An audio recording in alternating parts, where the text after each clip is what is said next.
Қайырлы күн, құрметті ұстаздар. Бұл бізде 2025 жылғы алтын тұғыр олимпиадасының аудандық кезеңін тапсырмаларын талдайтын боламыз. Так, енді жалпы ең бірінші есептен бастайық. Бұл бізде өрнектің мәнін табыңыз дейді.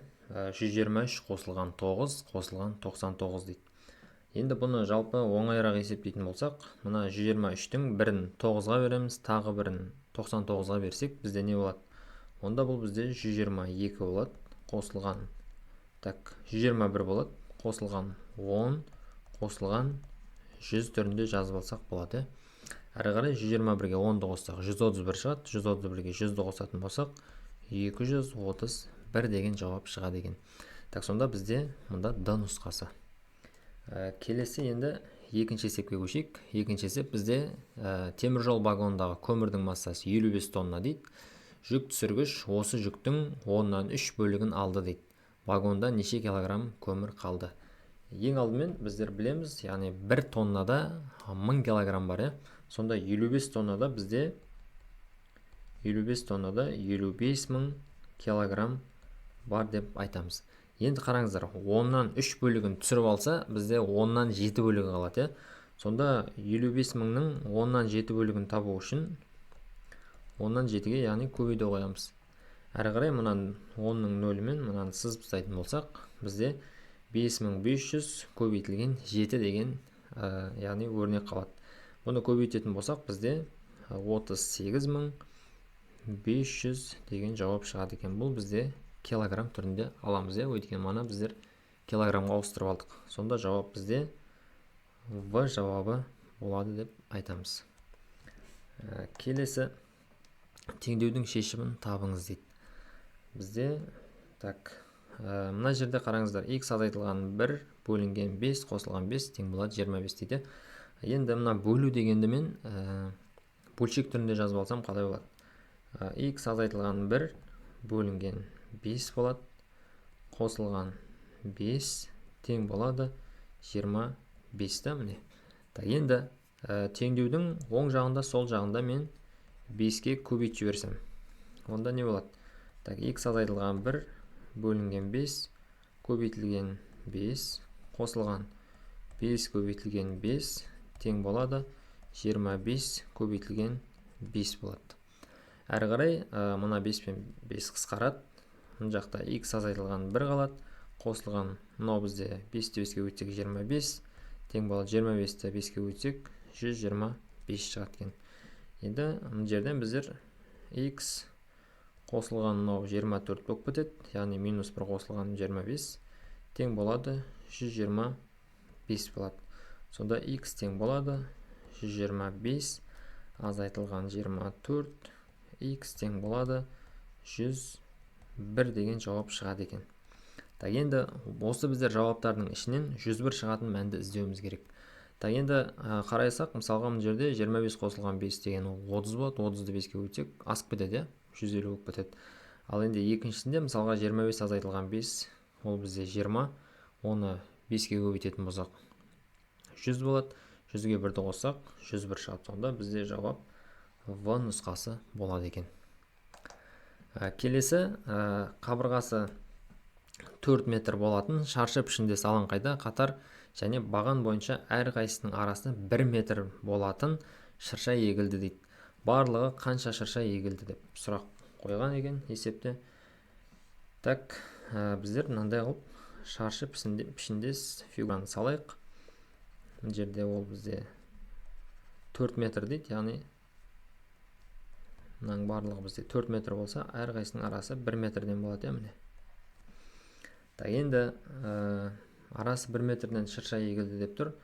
Шыршаны мына жерге егеді, сосын осы жерге егеді, былайына, яғни аралары 1 метрден болып тұр. Сонда барлығы мұнда біздер қанша шырша еге аламыз? Қызылдың үстіне 5 шырша егдік. Енді мұн жақта да дәл сондай ғой. Мұн жақта да, яғни ол шаршы дегесін қабырғалар тең болады. Мұна жақта да дәл сондай. Біреу, мысалы, екеу, үшеу, төртеу, бесеу болса 5 штугін еге аламыз. Енді мына жақта да мысалға барлығына біздер дәл осылай егеміз ғой да.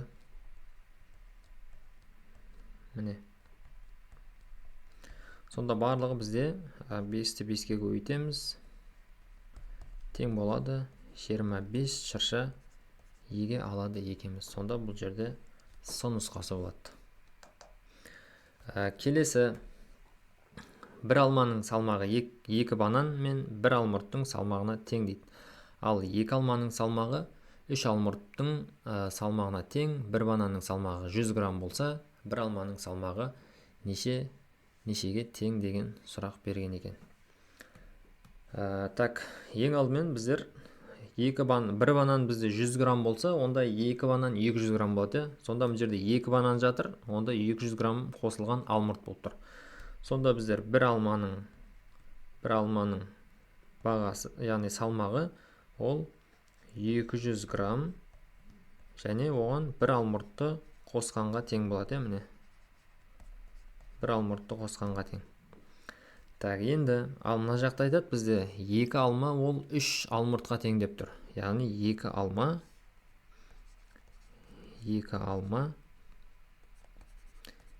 ол бізде 3 алмұртқа тең дейді. Так, енді осы жерден мен мысалға бір алма бізде 200 грамм қосылған бір алмұрт болса, онда 2 алма неге тең болады бізде? 2 алма осылардың 2 есесіне тең болады. Онда ол 2 алма уже 200 грамм емес 400 грамм болады. Қосылған бір алмұрт емес 2 алмұрт болып кетеді. Так, сонда 2 алма бізде 400 грамм қосылған 2 алмұртқа тең. Ал мұнда айттық біздер 2 алма ол 3 алмұртқа тең болады дедік. Яғни екінші весада былайша айтқанда. Так, енді сонда мынаумен біздер мынаны тең деп айта аламыз ғой. Сонда бізде не болады? 400 грамм қосылған 2 алмұрт ол тең болады 3 алмұртқа дейді. Сонда біздер бір алмұрт неге тең болатын табатын болса, осы жерден 2 алмұртты былай қарай жіберсек, бір алмұрт қалады. Бір алмұрт бізде 400 грамм болады екен. Ал енді бір алмұрт 400 грамм болса, 3 алмұрт онда қанша болады онда? 2 алма, бір алмұрт мына жерге 400 граммды қоятын болса, онда оны 3-ке көбейтсек, онда бізде 1200 грамм болады. Сонда 2 алма бізде 1200 грамм болса, онда бір алма 600 грамм деп айтады екенбіз. Сонда бізде Д нұсқасы болады. Келесі, төменде өрнек дұрыс болатында, яғни жұлдызшаның орнына біздер қосу, азайту, көбейту, бөлу амалдарын қоюымыз керек. Яғни бір реттен деп тұр олар. Енді қарасаңыздар, бұл жерде яғни екі жақшаның былайша айтқанда көбейтіндісі 2025 болатындай түрге келтірсек болады. Өйткені 2025 бізде 45 пен 45-ті көбейткенге тең. Яғни 45-ке көбейтетін болсақ, бізде 2025 шығады екен. Сонда мына жақшадан мен 45 шығарсам, мына жақшаның ішінен 45 шығарсам, екеуін көбейтетін болсам, менде 2025 шығады. Так, сонда 30-ға мына 15-ті, яғни 45 шығару үшін мына жерде бізде қосу болу керек. Мына жер қосу болса, бізде қазір 45 шығады. Так, 45 шығып тұр міне. 30-ға 15 болса 45 шығады. Келесі, енді мына екінші жақшадан мен 45 шығаруым керек. Оны қалай шығарам? Мен мына жерде бөлуді қойсам, яғни 30-ды 2-ке бөлсем 15 шығады. 60-тан 15-ті азайтуым керек та 45 шығу үшін. Мына жерге азайту қойдым. Ал енді екеуі де 45, ортасына бізде не тұрады екен? Көбейту амалы тұрады екен. Сонда қосу, көбейту, азайту, бөлу амалы тұр екен.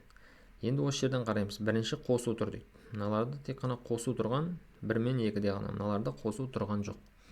Сонда біздер А және немесе Б болады деп ұйғарамыз. Енді біріншісінде қосу тұр екеуінде де. Екіншісінде көбейту тұр, екеуінде де көбейту тұр. Үшіншісінде біреуінде бөлу тұр, біреуінде азайту тұр. Яғни біздер таңдаймыз, бізде азайту дедік. Яғни жауап бізде В нұсқасы болады екен. Келесі, мираста 1, 2, 5, 10 теңгелік монеталар бар дейді. Яғни 50 штук монета бар дейді. Бұл монеталардың ішінде 35-і 1 теңгелік, 38-і 5 теңгелік дейді. 5 теңгелік емес дейді. 35-і 1 теңгелік емес дейді. Барлығы 185 теңге бар дейді. Мираста неше 10 теңгелік монета бар екенін табуымыз керек. Так, енді қарасақ, 35-і 1 теңгелік емес деген сөз, яғни 50 монетаның 35-і 1 теңгелік емес болса, онда 50-ден 35 алсақ, бізде 15 монета ол 1 теңгеліктер болып тұр ғой. Яғни 35-і 1 теңгелік емес деген сөз, онда 15-і 1 теңгелік. Онда 15 монета 1 теңгеліктен болса, онда ол бізде 15 теңге болады. Келесі 38-і 5 теңгелік монета емес дейді. Яғни 38-і 50-дің 38-і 5 теңгелік болмаса, онда 12-сі, яғни қалған 12-сі оның 5 теңгелік монеталар. Оның барлығы бізде 60 теңге болады екен. Сонда 15 монета, 12 монета барлығы бізде 27 монета кетті. Ар жағында қалатын бізде 23 монета қалып тұр. Ал енді мынау бізде теңгені қосқанда 75 теңге болады.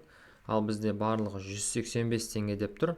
Сонда 185 теңгеден 75 теңгені алсақ, 110 теңге қалады екен. 110 теңге. Яғни 23 монетадан біздер 110 теңгені шығаруымыз керек. Ал енді оның ішінде 2 теңгелік те бар, және 10 теңгелік те бар. Соның қанша штугы 2 теңгелік, қанша штук 10 теңгелік екенін анықтауымыз керек. Так, оны біздер қалай анықтаймыз? Мысалға мен 10 теңгелік монеталарды мен X-ке теңдеп алсам, ал 2 теңгелік монеталарды Y-ге теңдеп алсам, онда монеталардың қосындысы менде қанша болу керек? 23-ке тең болу керек. Ал 10 теңгеліктің, яғни санына көбейткенде, мысалы 10 теңгелік монетаны, яғни сол монеталар санына көбейткенде, және оған қосамыз 2 теңгелік монеталардың санына көбейткенде, бізде барлық сума шығады, яғни 110 теңге шығу керек екен. Енді осы жерде мынаны теңдеулер жүйесі ретінде шығарсақ болады. Енді бұны жорамалдау тәсілімен де шығарсақ болады. Мысалға, егер екеуінде де 10 теңгеден деп есептейтін болсақ, мына жерде 10x қосылған 10y тең болады 230 деген жауап шығады. Сол 230-дан 110-ды азайтатын болсақ, егер 8-ді бар деп есептейтін болсақ, ол кезде олай да шығаруға болады. Мысалға, ол кезде бізде не шығады? Мынаны барлығын 10-нан бар деп есептейтін болсақ, 230 теңге болады бізде. 230 теңгеден 110 теңгені азайтатын болсақ, бізде 120 теңге шығады екен. Ал 120 теңгені мана біздер, яғни 10, мысалға 2-ні 10 деп алдық, 8 артық кетіп қалды ғой бізде. Сол 120 теңгені 8-ге бөлетін болсақ, қазір 8-ге бөлетін болсақ, бізде 15 деген жауап шығады. Яғни 15 штук бізде не бар екен? 2 теңгелік монеталар бар екен. Ал 23-тің 15-і 2 теңгелік монета болса, онда ар жағында 8 штугы 10 теңгелік монеталар болады деп айтамыз. Немесе теңдеулер жүйесімен де шығарсақ болады. Сонда бізде жауабы С нұсқасы болады екен. Ал егер сұрақ мысалға 2 теңгелік монеталар санын табыңыз десе, ол кезде біздер 15 деген жауапты белгілейтін едік. Келесі енді екінші бөлім, төмендегі қосындының мәнін табыңыз дейді. Мына жерде қарасаңыздар, 1 мен 16-ға дейін бізде жалпы 16 сан бар. 16 сан бар. Енді Гаусс әдісі деген әдіс бар ғой бізде. Яғни 1 мен соңғысын қосып шығатын болсақ, жұптардың, яғни қанша жұп шығады, соған көбейте қойсақ, бізде қосындының мәні шығады. Бірінші мүшесін мен соңғы мүшесін. Мысалға 1-ге 16-ны қоссақ, бізде неше шығады? 17 шығады.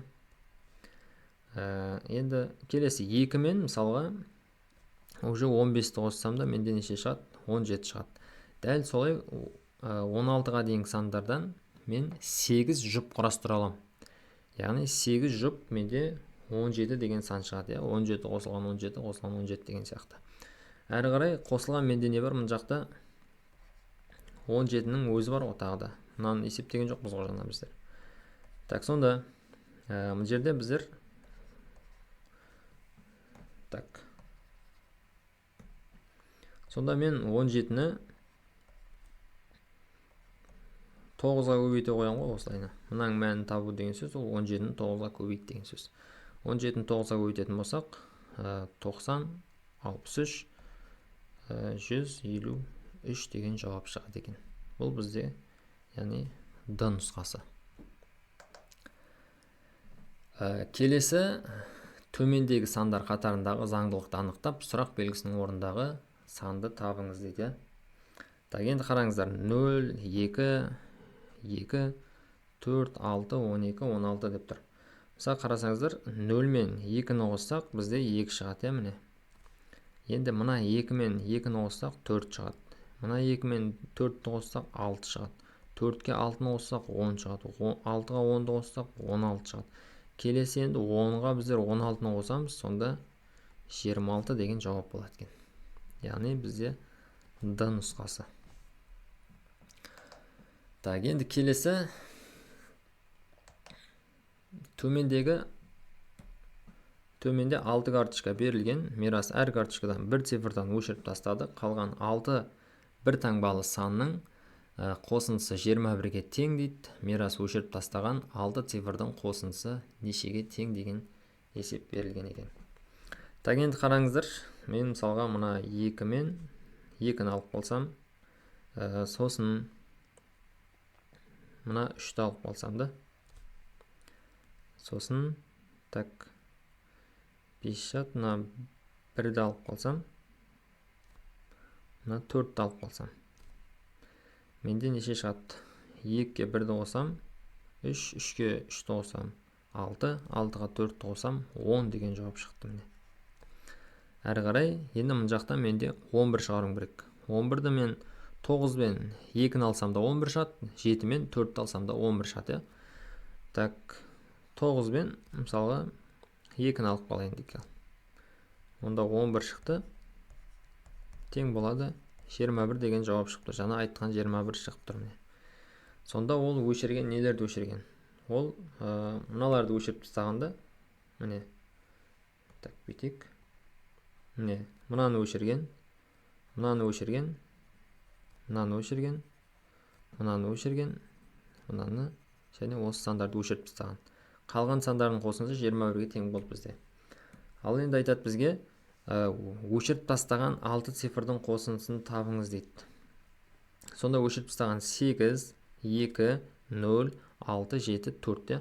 8-ге 2-ні қосамыз 10 болады, 10-ға 0-ді қоссақ 10, 10-ға 6-ны қоссақ 16, 16-ға 7-ні қоссақ 23, 23-ке 4-ті қосатын болсақ 27 деген жауап шығады екен. Сонда бұл жерде Д нұсқасы деп айтамыз. Келесі мектепте 120 оқушы бар дейді. Олардың ширегі бос уақытында шахмат ойнаған жақсы көреді. Шахмат ойнаған жақсы көретін балалардың жартысы есеп шығарғанды да жақсы көреді дейді. Ал ол жалпы есеп шығарғанды жақсы көретін балалардың 3-тен 1 бөлігіне тең дейді. Сынып оқушыларының қандай бөлігі шахмат ойнағанды да есеп шығарғанды да жақсы көрмейді дейді. Так, енді ширек деген не деген нәрсе? Ширек деген ол 4-тен 1 бөлігі. Яғни 25% былайша айтқанда. Ал енді бізде барлығы 120 оқушы болса, оның ширегі бос уақытында шахмат ойнаған жақсы көреді дейді. Сонда 120-ның біздер, яғни ширек деген жаңа айттық 4-тен 1 бөлігі. 4-тен 1 бөлігін табуымыз керек. 4-тен 1 бөлігі ол мынаумен қысқарып кетеді деп есептесек, 4-ке қысқартсақ, 30 болады. Сонда 30 оқушы бізде не істейткен? Шахмат ойнаған жақсы көреді дейді. 30 оқушы шахмат ойнайды дейді. Енді шахмат ойнағанды жақсы көретін балалардың жартысы есеп шығарғанды да жақсы көреді дейді. Яғни 30 оқушының 15-і есеп шығарады дейді. Так, әрі қарай, ал ол жалпы есеп шығарғанды жақсы көретін балалардың 3-тен 1 бөлігі дейді. Мынау жалпы есеп шығаратын балалардың 3-тен 1 бөлігі болса, жалпы есеп шығаратын балдар бізде 45-ке тең болып тұр. Есеп шығаратын балдар 45, 30 шахмат ойнайтын балдар, бірақ шахматтың ішінде 15-і есепте шығарады деп тұрды. Так, енді сынып оқушыларының қандай бөлігі шахмат ойнағанды да есеп шығарғанды да жақсы көрмейді дейді. Біздер жалпы есеп шығарғанды да шахмат ойнағанды да жақсы көретін оқушылар санын табатын болсақ, мынаның жаңа 15-і мына жақта кетіп қалды ғой бізде. Сонда мынау 30 болып тұр былайша айтқан. Тек есеп шығаратын оқушылар саны 30. Яғни шахмат ойнай алмайды, бірақ есеп шығарады. Ол 30 болып тұр. Ал шахмат ойнап есепте шығара алатын ол 30 дептік. Сонда жалпы 60 оқушы бізде 60 оқушы есеп шығарады және шахматта ойнайды деп айтамыз. Есеп шығаратын бар, ішінде шахмат ойнайтын да бар. Шахмат және есеп шығарылатындар. Ал енді 120-ның 60-ы шахмат есеп шығаратын болса, 60-ы, қалған 60-ы, яғни есепте шығара алмайды, шахматта ойнамайды. Бізге яғни сұрап тұрған сол. Сонда 120-ның 60-ы жаңа айттық, есепте шығармайды, шахматта ойнағанды жақсы көрмейді деп тұр. Сонда 120-дан 60. Ол бізде 2-ден 1 деп айтады екен. Сонда мұнда А нұсқасы болады жауабы.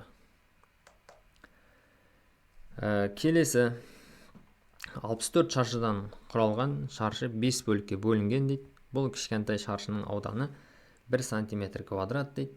А, Б, С, Д және Е фигураларының нешеуінің периметрі 15 сантиметрден үлкен дейді. Так, енді қараңыздар, мына жерде біздер мына фигураны алатын болсақ, мысалы, ең бірінші А деген фигураны алатын болсақ,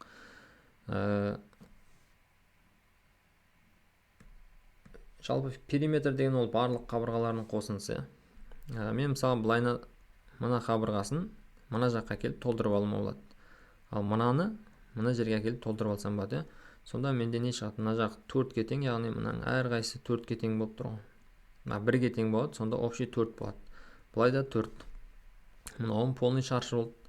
Ал периметр неге тең еді? Ол 4А-ға тең шаршынікі. Мысалға мынанікі 16 болады сонда. А-нікі бізде периметр ол 16-ға тең. Келесі Б-нікін қарайық. Б-да да дәл сондай, мына қабырғасын мен мына жерге қоятын болсам, мынаны мына жерге қойсам, кәдімгі менде тағы да не шығады? Квадрат шығады, яғни шаршы. Б-нікі. Б-да дәл сондай квадрат 12-де 16-ға тең болып тұр. Келесі мына Е фигурасын қарайық. Е фигурасы мына қабырғасын мен мына жерге қоятын болсам, мынаны мына жерге келетін болсам, менде тіктөртбұрыш шығады тағы да. Енді тіктөртбұрыштың мысалы 1, 2, 3, 4, 5, былайына 1, 2, 3, 4. Периметрді, яғни ұзындығы мен енін қосып 2-ге көбейтеміз. Былайына бізде 5 болды, былайына 4 болды, 4-ге 5 қоссақ 9 шығады, 9-ды 2-ге көбейтсек 18 шығады. Сонда енікі 18-ге тең екен. Келесі енді Д-ні қарайық. Д-ні да дәл сондай мына қабырғасын мен мына жерге көшіруіме болады. Мынаны мына жерге көшірсем болады. Сонда менде кәдімгі бір қабырға шығады, былайша айтқанда бүтіндей. Мына жағын мына жерге қойсам, мына кішкентай аралық тағы да осылай қойсам, тағы да менде бүтін шаршы шығады екен. Яғни бұл жерде де 1, 2, 3, 4 болса 4-ге тең, былайына 4-ге тең, 4-ті 4-ге өтсек 16 шығады. Сонда, яғни периметр, Д-ның да периметр бізде 16-ға тең деп айтамыз. Енді С қалды ғой. Так, енді С-ны қарайық. С-да да дәл сондай, мен мына жерге толықтырсам, мынаны былай толықтырсам, менде мынандай уже тіктөртбұрыш шыға бастады. Мына жағын мына жерге қоям, мынаны былай қоям. Сонда менде 1, 2, 3, 4, 5. Ал былайына 3-ге тең. 5-те 3 болатын тіктөртбұрыштың периметрін табым керек. 5-ге 3-ті қоссам 8 болады, 8-ге 2 өтсем 16 шығады. Сонда С-ның периметрі 16-ға тең болады деген. Ал енді бізге айтады 15 сантиметрден үлкен деп тұр. Сонда бұл жерде нешеу үлкен болады? Барлығы үлкен ғой сонда. 1, 2, 3, 4, 5. Яғни 5-інің де периметрі 15 сантиметрден үлкен болады екен. Келесі төмендегі сандар белгілі бір заңдылықпен жазылған дейді. Заңдылықты анықтап, бастапқы 100 мүшесінің нешеуінде 2 цифры кездесетінін анықтаңыз дейді. Так, енді мына жерде берілген міне 2, 4, 6, 8 деп тұр, 10 деп тұр. Яғни былайша айтқанда мынау бізде жұп сандар. Ал енді қараңыздар, бірден былай кете береді мынау шексіз. Бірден 100-ге дейінгі жұп сандардың саны бізде 50 жұп сан бар.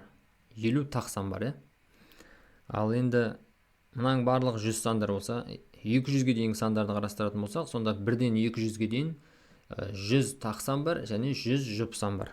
Сонда мынау бізде былай кете бергенде 100 мүше болу үшін ол 200-ге дейін барады екен да, міне. Ал бірден 200-ге дейін қанша 2 деген санды кездестіреміз? Былайша айтқанда, бірақ жұп сандарының ішіндегі, соны табуымыз керек біздер. Енді мысалға 2-ден бастап 10-ға дейінгі сан, немесе 2-ден бастап 9-ға дейінгі сандардың арасында бізде бір ғана 2 кездеседі. Келесі 10-нан мысалға 19-ға дейінгі арасында бір ғана 2 кездеседі бізде. Яғни 12-де ғана. Келесі мысалға енді 20-дан мысалға 29-ға дейінгі сандардың арасында нешеуінде 2 цифры кездесетін табыңыз дейді. 20-дан мысалға 29-ға дейін қанша санның ішінде, яғни 2 бар. Бұл жерде 20-дан 29-ға дейін 12 рет кездеседі, яғни 2 деген цифр 10 рет кездесті. Өйткені бізде мынандайлар бар ғой, міне. Мысалға 20 бар, 21-де де 2 цифр бар, 22-де 2 цифр бар. Енді қазір тұра тұрыңыздар. 22-де 2 цифр бар, 23-те де 2 цифр бар, 24-те де 2 цифр бар. Енді біздер бірақ мұнда айтып тұр, 2, 4, 6, 8, 10 дедік қой, жұп сандар дедік қой. Сонда мыналар есептелмейді бізде айтпақшы. Мысалы, мынау 25 болса, бұны есептемейміз. Келесі 26 болса, 27-сінде бұны есептемейміз. Мысалы, 28, 29 болса, мыналар есептелмейді. Сонда бізде есептеледі 1, 2, 3, 4, 5 бар деп айтамыз. Мына жерде қазір 2 саны 2 цифры 5 рет кездеседі. Келесі дәл солай, мысалға 30-дан 39-ға дейін 1 рет кездеседі, 40-дан 49-ға дейін де 1 рет кездеседі 2 деген цифр. 50-ден 59-ға дейін де 1 рет кездеседі, 60-тан 69-ға дейін де 1 рет кездеседі. Келесі 70-тен 79-ға дейін 1 рет кездеседі, 80-нен 89-ға дейін де 1 рет кездеседі. Келесі 90-нан 99-ға дейін де 1 рет кездеседі. Келесі 100-ден бастайтын болсақ, оны бөлек бастайық. 100-ден дәл сондай, мына жерде мысалға, яғни 2-ден 99-ға дейін бізде 1, 2, 3, 2, 2-ге 5 қоссақ 7, 7-ге келесі 8, 9, 10, 11, 12, 13, 14. Яғни 14 бізде 2 деген цифры кездесетін сандар бар екен. Енді дәл сондай 100-ден мысалға 109-ға дейін де дәл солай кездеседі, біреу кездеседі. 120 мысалға 120-да уже 5 рет кездеседі, 120-дан 129-ға дейін. Дәл сондай мысалға 190-нан 199-ға дейін 14 кездеседі. Яғни 14 2-ге көбейтеміз. Соңғысында бізде 200 деген сан бар. 200 деген санда да 2 цифр бар. Сонда мынаны 14 2-ге көбейтсек 28 шығады. Оған біздер 1-ді қосуымыз керек. Өйткені жаңа 200-де 1 кездеседі дедік. Сонда бізде 28-ге, яғни 1 цифр кездеседі, тағы да 29 2 цифры кездеседі екен. Бұл жерде яғни жұп сандардың заңдылығын қолдандық. Сонда В жауабы болады бізде. Келесі енді үшінші кезең, үшінші яғни бөлімі, төмендегі суретте неше үшбұрыш бар дейді. Ең алдымен біздер былай сызатын болсақ, мысалға мына бір үшбұрыш бар бізде. Келесі екеуі бар, міне 3 үшбұрыш болды. Келесі сосын мынандай бір үшбұрыш бар. 4-еу болды ма? 4-еу. Одан кейін басқа түстермен салайық қазір. Одан кейін 4-еу кетті. Одан кейін былайына 5-еу бар, міне. Одан кейін мынамен 6-ау болды. Келесі 6-ау.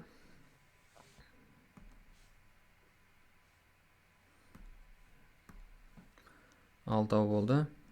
Одан кейін мынаның барлығы бар бізде 7 болды. Сосын мынаның өзі бар 8, мынаумен 9, 3 бір 3 бар екен. Яғни мына жерде 9 деген жауап жазамыз. Енді келесі. Арманда 3 бос себет және 2025 алма бар дейді. Арман әр себетке бір алмадан келесі рет бойынша алма салды дейді. Бірінші, екінші, үшінші, екінші, бірінші, екінші, үшінші, екінші, бірінші, тағы сол секілді алмасы таусылғанша алма салуды жалғастыра берді дейді. Арман екінші себетке неше алма салды дейді. Так, енді бұл жерде былай жазып шықсақ, мысалға, бірінші себетке салады, мында айтып тұр. Бірінші себетке салады, екінші себетке салады, үшке салады, үштен кейін обратно, мысалға, бірге салды, екіге салды, үшке салды, үштен тағы екіге салды, бірге салды, бірден тағы екіге салды, үшке салды, солай кете береді. Сонда 1, 2, 3, 2, 1, келесі 2, одан кейін 3, одан кейін 2, одан кейін 1 деп шексіз кете береді. Ол вообще 2025 рет салып тастайды екен. Енді қараңыздар. Мына жерде мысалға 2 деген сан келесі уже реттерін қарайтын болсақ, бірінші, екінші болып кетіп жатыр. Мына 2 деген сан мына жерде бар, мына жерде бар, мына жерде бар, мына жерде бар мысалы.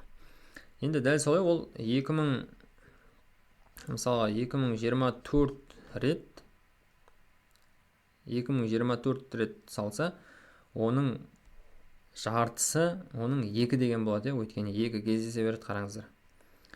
Мысалға 10 рет салатын болса, оның 5-еуінде 2 рет бар деген сөз ғой. Мысалы 4 рет салса, оның 2-еуінде 2 бар. 6 рет салса, 3-еуінде 2 бар. Яғни жартысында 2 рет кездесе береді екен. Сонда ол 2024 рет салса, оның жартысы, яғни 1012 ғой. 1012 рет 2-ге салады екен де ол. Келесі 2025-шісі ол 3 болады, немесе 1 болады мысалға. Сонда бізге айтады, арман екінші себетке неше алма салды десе, 2024 реттің жартысы ол 1012 болады. Сонда 1012 алма салған екен. Сонда бізде жауап 1012 алма болады. Келесі арақашықтығы 150 км болатын екі қаладан бір-біріне жылдамдықтары 48 км сағат және 72 км сағат екі көлік бір-біріне қарама-қарсы шықты дейді. Екі көлік неше минуттан уақыттан кейін кездеседі деп тұр. Бізде жалпы мысалға так, мынау А, мынау Б пункті деп алатын болсақ, бұлардың арасы бізде 150 километр. Мына жақтан біреу шығады, мына жақтан біреу шығады. Олардікі мысалға 48, мынанікі 72 деп тұр екен жылдамдықтары. Ал енді екеуінің кездесу уақытын табатын болсақ, бізде мынандай формула бар, S бөлінген V1 қосылған V2 деген.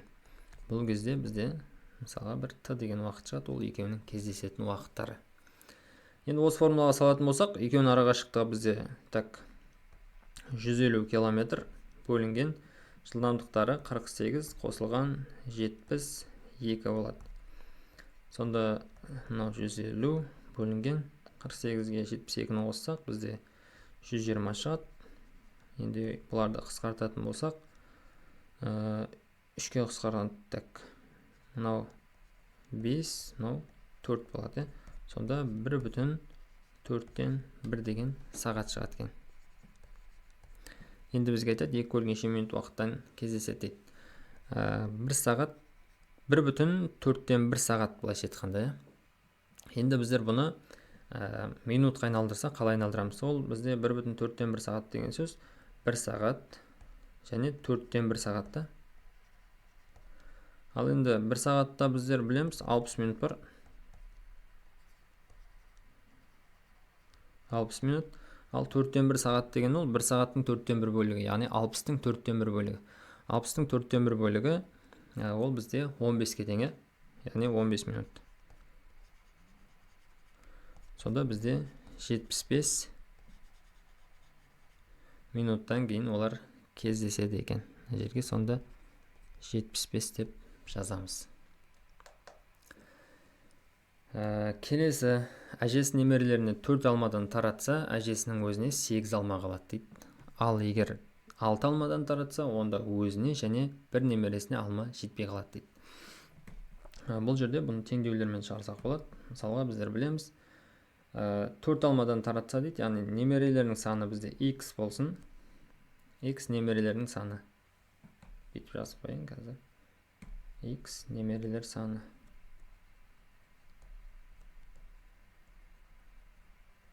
Немере саны. Ал енді сонда ол 4 алмадан x немересіне тарататын болса, онда әжесінде плюс еще 8 алма болады екен, міне. Плюс 8 алмада. Ал егер 6 алмадан таратса, онда бір немересіне алма жетпей қалады деген сөз. Яғни x немересі болса, бір немересін азайтатын болсақ, x азайтылған бір немересі болады ғой. Немересіне жетпей қалады, және өзіне де жетпей қалады дейді. Онда дәл осылай қалып қойды, яғни қосылған 0 алма деген сияқты былайша айтқанда. Енді дәл осы теңдеуді шығаратын болсақ, мысалы мынау бізде 4x қосылған 8 тең болады. Жақшаны ашып жіберетін болсақ, мынау 6x азайтылған 6 болады. Енді 4x-ті теңдеудің оң жағына, 6-ны сол жағына жіберетін болсақ, 8 қосылған 6 тең болады 6x азайтылған 4x болады екен. Мынадан бізде 2x шығады, мына жақта 14 шығады. Сонда x тең болады 14 бөлінген 2. X тең болады 7 деген жауап шығады екен. Сонда әжесінің 7 немересі бар деп айтамыз. Мына жерге сонда біздер 7 деп жазуымыз керек та. Келесі. 1, 2, 5, 7 цифрлары арқылы қайталанбайтын 2 таңбалы санның нешеуін құрастыруға болады. Жалпы бұндай есептерді шығарудың оңай тәсілі мынандай. Бізде 2 таңбалы десе, онда осында 2 ұяшық саламыз. Енді n-ді табуымыз керек. n деген ол қанша цифр бар мұнда? 1, 2, 3, 4 цифр бар бізде. Яғни 4 цифр бар. Сонда мұн жерге n-нің өзін қоямыз. Яғни 4 цифрдің кез келген біреуін қоя аламыз деген сөз. Келесі, одан екінші орынға біздер 4 цифрдің біреуін қолдансақ 3 цифр қалады бізде. Мына жерге 3 жазамыз. Сонда екеуінің арасы көбейту болады. 4 3-ге көбейтетін болсақ, бізде 12 деген жауап шығады. Яғни 12 сан құрастыруға болады екен, 2 таңбалы сан. Мысалға егер 3 таңбалы сан десе, онда 3 ұяшық саламыз. Келесі, биыл Ерасылдың жасы әкесінің жасынан 5 есе кіші дейді. Ерасылдың жасы әкесінің жасының жартысындай болғанда, Ерасыл мен әкесінің жастарының қосындысы 72-ге тең болды дейді. Биыл Ерасыл неше жаста дейді. Енді бұл жерде біздер екеуінің главный жастарының айырмашылығы қанша екенін тауып алуымыз керек. Енді біз айтады, мына жерде мына нәрсеге мән берсек, главный біздер. Ерасыл мен әкесінің жастарының қосындысы 72-ге тең болды дейді. Ерасылдың жасы әкесінің жасының жартысындай болғанда, Ерасыл мен әкесінің жастарының қосындысы 72-ге тең болды дейді. Жартысындай болғанда деген сөз, мысалға қараңыздар, Ерасылдың жасы мысалға бір x жыл болды да, бір жылы. Ал әкесінің жасы ол 2 есе үлкен болса, онда ол 2x болады ғой. Ал енді екеуінің жастарының қосындысы осы кезде 72-ге тең болған дейді. X қосылған 2x бізде 72-ге тең болды дейді. Сонда мынау 3x болады, бізде 72. X тең болады 72 бөлінген 3. X тең болады бізде 24 болады. Ерасылдың жасы 24-те болған кезде, бір жылы. Енді қай жылы екен білмейміз біздер, просто бір жылы дейді. 24-те болады. Ал әкесі ол кезде 48-де болады да. Енді біздер білдік, главный, олардың жастарының, яғни айырмасы 24-ке тең екен білдік. Мысалы ол қанша жылдан кейін болса да ол главный жастарының айырмасы сол 24 жыл сақтала береді. Мысалға папасы 50-ге толса, баласы уже ол кезде 56-ға толады деген сияқты. 24 жыл сақтала береді арасында. Өйткені екеуінің жастары бірдей өседі жыл сайын. Енді биыл дейді, Ерасылдың жасы әкесінің жасынан 5 есе кіші дейді. Биыл Ерасыл неше жаста екен табуымыз керек. Так, 5 есе кіші деген сөз, мысалға, уже ол бізде қазіргі жастарын білмейміз ғой біздер, бірақ олардың жастарының айырмасы неше жас екен білеміз. Енді бұны біздер қалай шығарсақ болады? Так, Ерасылдың жасы қазір Y болса, ал папасының жасы бізде Y қосылған 24 болады ғой. Өйткені айырмасы бізде 24-ке тең. 24 жасқа үлкенді. Ал енді 5 есе кіші деп тұр ол кезде. Онда мынаны 5-ке көбейтіп жіберсек, Ерасылдың жасын, онда әкесінің жасына тең болады дейді. Сонда мынау 5Y, мына Y-ті былай қарай жіберсек, азайтылған Y тең болады 24 болады. Мынау бізде 4Y тең болады 24. Y тең болады 24 бөлінген 4 болады. Y тең болады 6. Сонда Ерасыл биыл 6 жаста. Ал папасы 30-да былайша айтқанда. Жауап бізде шықты міне. 6 жас деп жазады екенбіз мына жерге. Так, келесі енді бізде мынау соңғы есебі. Төмендегі сандар белгілі бір заңдылықпен жазылып жатыр. Заңдылықты анықтап, 51 саны орналасқан үшбұрыш пен қабырғалас болып тұрған үшбұрыштарда орналасқан сандардың қосындысын табыңыз дейді. Так, енді мына жерде қараңыздар, мынау 2, 9, 16 деген бір сандардың квадраттары. Мысалға 16 келесі бізде болады. 16-тан кейін болады бізде қанша болады? 25 бар мысалға да. 25, одан кейін 3-тің квадраты, 4-тің квадраты, 5-тің квадраты, 6-тың квадраты, 7-тің квадраты мысалға. Келесі 8-тің квадраты да. Осылай кетіп жатыр да. Енді бізге айтады 51 саны деп тұр. Так, сонда мынау 10, 11, 12, 13, 14, 15, 16 деп кете береді. Мысалы 5, 6, 7, 8, 9 деп жатыр. Енді былай қарайтын болсақ, мысалға 49, оның мына жағында мынандай болып жатады, міне.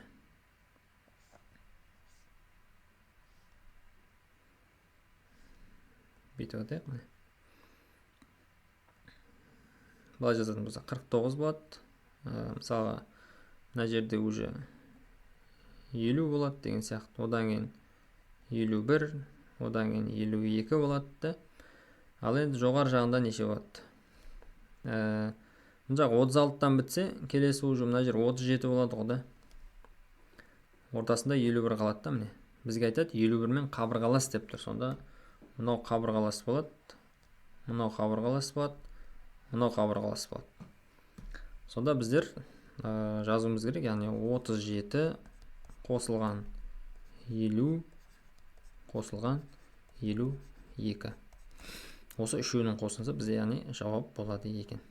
Қосатын болсақ, бізде 102, 102-ге 37-ні қосатын болсақ, 139 деген жауапты аламыз. Содан бізде мына жерде 139 болады. Осымен барлық есептерін талдап бітірдік.